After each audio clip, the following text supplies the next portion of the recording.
भट्टी साहब पहले आते हैं पंजाब में ज़िमनी इलेक्शन की तरफ। भट्टी साहब, आप सारी नज़रें तरफ लगी हुई हैं और अपसेट की बातें हो रही हैं। मैं आपको सुनता रहता हूँ। आप कहते हैं कि ज़मीन पर जो आपने बातें की हैं, जिस तरह आपकी आदत है, आप जाके अपने प्रोफेशनली ज़मीन पे करते हैं, तो उधर से और रिपोर्टें आ रही हैं और दूसरी तरफ से कोई और रिपोर्टें आ रही हैं। बिस्मिल्लाहिर्रहमानिर्रहीम। काई साहब, बेसिकली मैं, मलक साहब, हम सब साफ़ी हैं और हम दोनों रिपोर्टर हैं। हमारा काम होता है कि बजाय किसी एक सर का PTI नून लीग के दफ्तर जाने के ना, आवाम की पल्स लेने के लिए पार्कों में चले जाए, मार्केटों में चले जाएँ, मुख्तलिफ स्ट्रीटों में चले जाएँ, मसाजिद में चले जाएँ, जुमा पढ़ के निकले, उनसे बात करें। मेरे तो ख्याल में अगर मिनिमम भी PTI सीटें लेती हैं तो 15, अगर इलेक्शन की सूरत में, अगर इलेक्शन शफाफ हो, लेकिन 19-20 धांधली से भी नहीं ये 10 सीटें नून लीग ली जा सकती। इन्हें अगर धांधली करनी पड़ेगी, धांधला करना पड़ेगा, ये 2, 5, 20 करना पड़ेगा।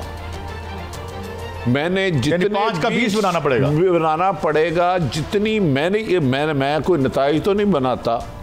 उसकी वजूहात है ना, कुछ उसकी वजूहात ये नहीं है, उसकी वजूहात ये है कि इस वक्त मुस्लिम लीग नून के पास आवाम को अट्रैक्ट करने के लिए है कुछ नहीं।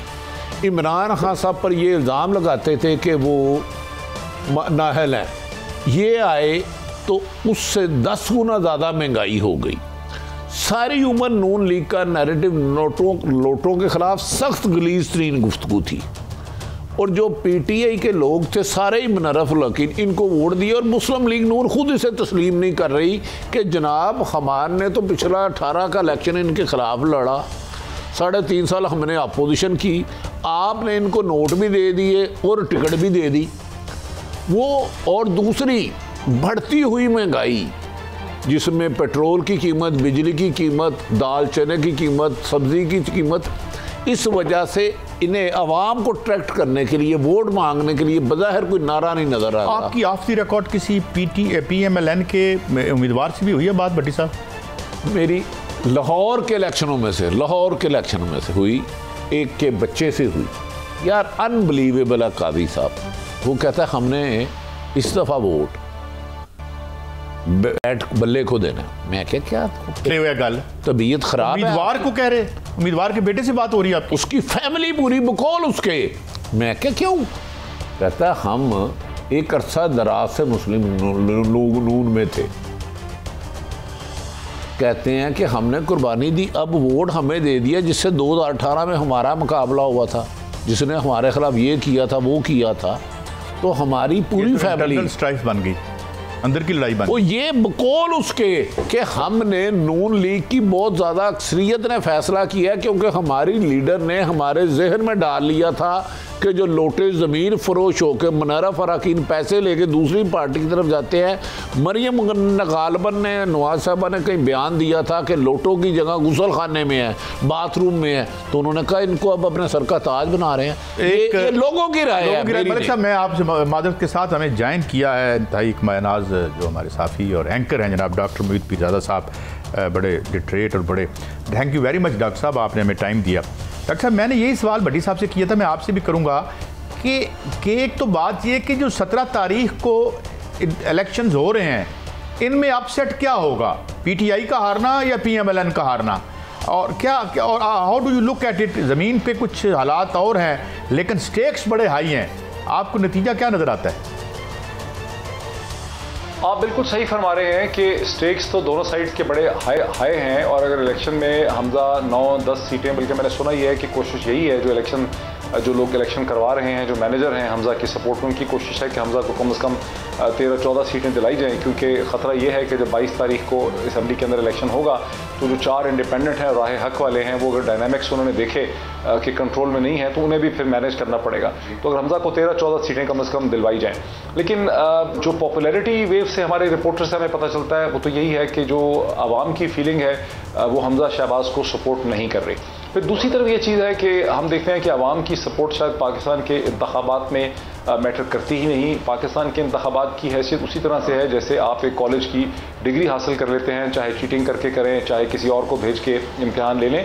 और ये मुझे ज़्यादा सिचुएशन मैं समझता हूँ क्लियर हो जाएगी अगर हम इमरान रियाज का वाक़या देख लें कि जो हमारे जर्नलिस्ट है, जो प्रोमिनेंट टेलीविजन एंकर पर्सन है, जिसको 48 घंटे में 1 करोड़ लोग जो है वीलॉग्स उसके देखते हैं, जिस तरह से उनके ऊपर FIR काटी गई, इसको देख के मेरे जहन में ये बात आई है कि पाकिस्तान में जो एक वो हकीकत है जो असल हकीकत है, एक वो हकीकत है जिसको रियासत या हुकूमत या इंतज़ामी ढांचा या मशीनरी क्रिएट करता है। तो इलेक्शन में भी एक वो हकीकत क्रिएट की जाएगी जो कि इंतज़ामी ढांचा चाहेगा। पॉपुलैरिटी लोग जो मर्जी करना चाहें, मेरा नहीं ख्याल कि पाकिस्तान में उससे कोई फ़र्क पड़ता है। गुजारिश ये है कि इमरान रियाज जब भी कोई तारीख लिखेगा जुल्म सितम की, रियासती तशद्दुद की, तो इस इशू को इग्नोर नहीं कर सकेगा।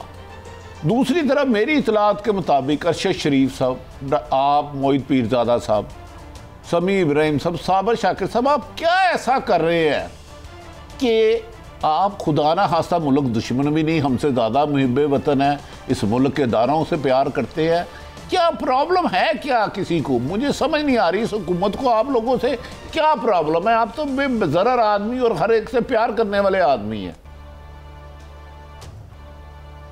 बट साहब मुझे ऐसा लग रहा है कि रियासतों का और हुकूमतों का जो रवैया है वो ये इंस्टीट्यूशनल रिएक्शन हमारे सामने नहीं आ रहा। जो हमने देखा कि मलिक अहमद खान साहब, जो कि इस वक्त पंजाब के लॉ मिनिस्टर हैं, हमारे बड़े अच्छे दोस्त हैं, हमारे प्रोग्राम्स की बड़ी सरपरस्ती करते रहे हैं और बड़े उनको मयाना रवि के हवाले से समझा जाता था कि मॉडरेट वॉइस थे।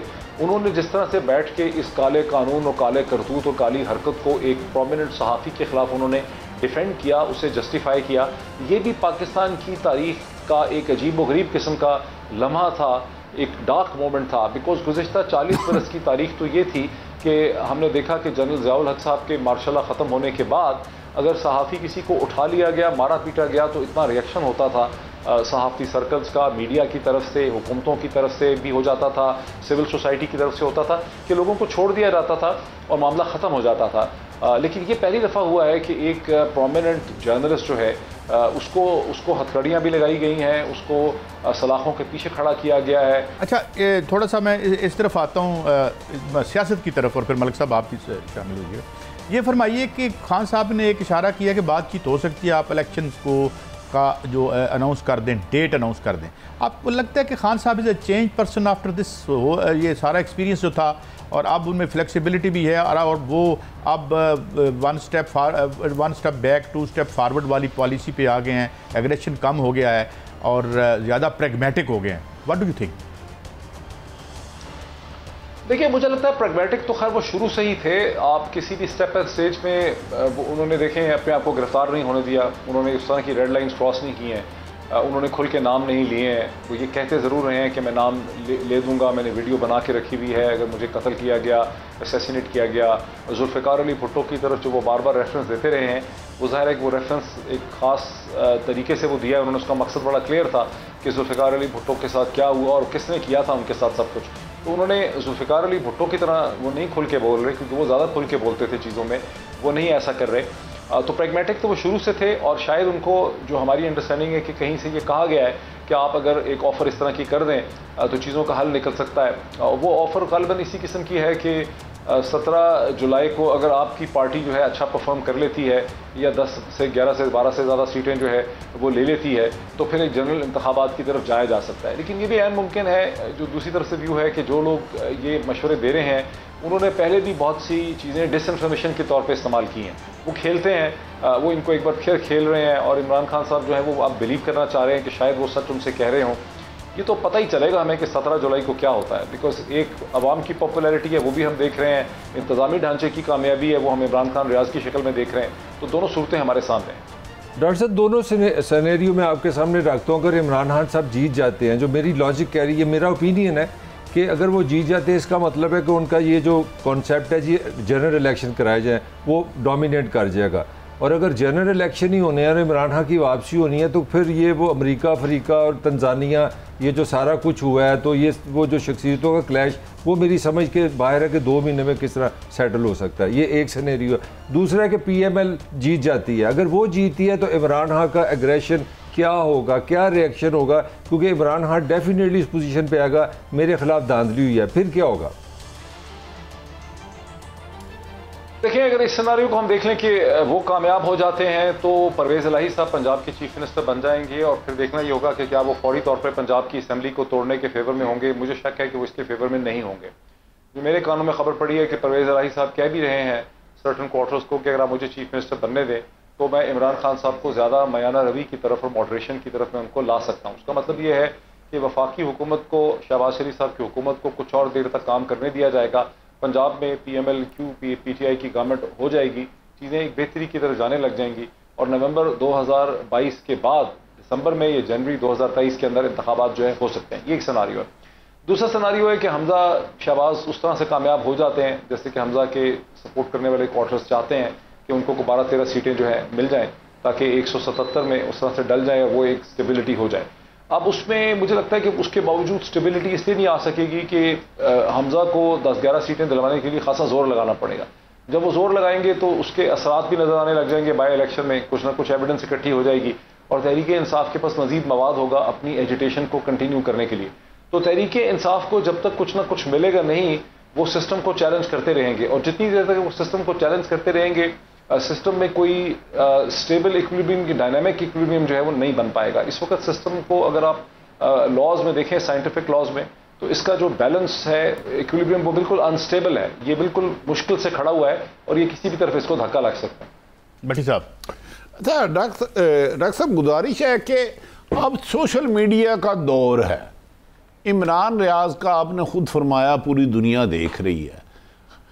अब करोड़ों लोगों के पास हर वक्त चलती फिरता ये मीडिया है, तो क्या आप समझते हैं अब धांधली करना माजी की मुताबिक आसान होगा, या हुकूमत को 5 से 20 करने में बहुत ज़्यादा मुश्किलात का सामना है? मुझे तो नज़र लग रहा है, आप क्या समझते हैं? भट्टी साहब, मैंने अभी भी इसी हवाले से प्रोग्राम किया जिसमें आरिफ हबीब अकरम साहब भी थे उस प्रोग्राम में। उससे पहले मैंने फाफन का और पटन की प्रेस कॉन्फ्रेंस भी देखी जिसमें उन्होंने बताया कि 160 तरीके हैं जो सारे के सारे इस वक्त अप्लाई हो रहे हैं रिग करने के लिए इन बाई इलेक्शंस में। एक प्रेस कॉन्फ्रेंस हुई थी आज इस हवाले से, उसकी प्रेस रिलीज भी जो है वो इशू हुई है।